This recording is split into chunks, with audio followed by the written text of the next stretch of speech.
ce soir, nous avons signé, formalisé les conventions nous liant aux clubs de haut niveau, voire très haut niveau.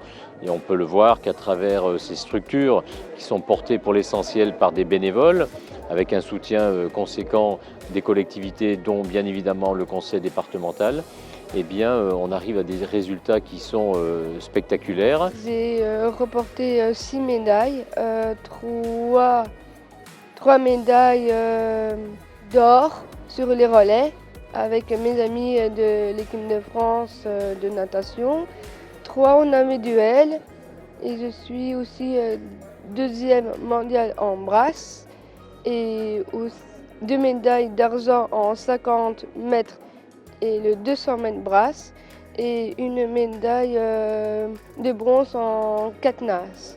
Pour moi, le sport, c'est ma raison d'être, ma raison de vivre et j'aime beaucoup ce que je fais.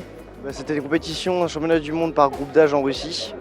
Là-bas, c'était, on va dire, une trentaine d'athlètes, 34 à peu près. Et ça se passe, on commence par faire, on va dire, 2 premiers passages pour ensuite espérer accéder au final, qui sont 8 participants. Et donc j'ai bien réussi mes qualifications, je suis arrivé en finale. Je suis trop content, j'étais aussi champion du monde et ça me touche. On a vu qu'on a une bonne vingtaine de clubs qui font partie du haut du panier de l'élite nationale. Et puis il y a eu un vent de fraîcheur avec nos sportifs de haut niveau, jeunes et moins jeunes. Là aussi, beaucoup de disciplines représentées. Depuis 2 années, 3 années, on monte les divisions et on arrive en première division cette année pour la première fois. Et en deuxième division pour les féminines. Maintenant, c'est sûr que les subventions vont nous permettre, dans notre envie de toujours grandir et d'aller plus loin, de franchir encore une étape. Parce qu'effectivement, première division, plus de déplacements, des dépassements plus loin, plus de frais.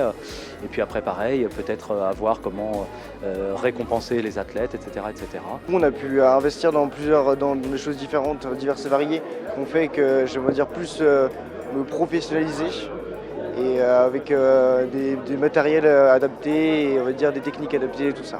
On est un peu moins de 500 licenciés cette année. On a donc nos seniors qui sont en première division, on a nos juniors qui sont aussi en championnat de France, c'est pas première division mais c'est championnat de France, il n'y a qu'une seule division. Nos minimes ont été les dernières champions de France par équipe. C'est 40 ans d'histoire de club, c'est 150 ceintures noires formées au club. C'est cette semaine encore un haut gradé et un très haut gradé nommé. Ça aide parce que du coup nous on est aidés aussi par le club. Et ça nous aide pour l'achat de matériel, les stages qui sont pas tous payés par la fédération, les compétitions aussi à l'international et du coup c'est vrai que c'est une grosse aide. Cette année j'aurai les championnats du monde junior encore, donc ça va être l'objectif de cette année. Et puis après à long terme, les Jeux 2024 forcément c'est un peu un rêve, mais voilà, on va travailler pour et puis pourquoi pas se qualifier pour ça, quoi.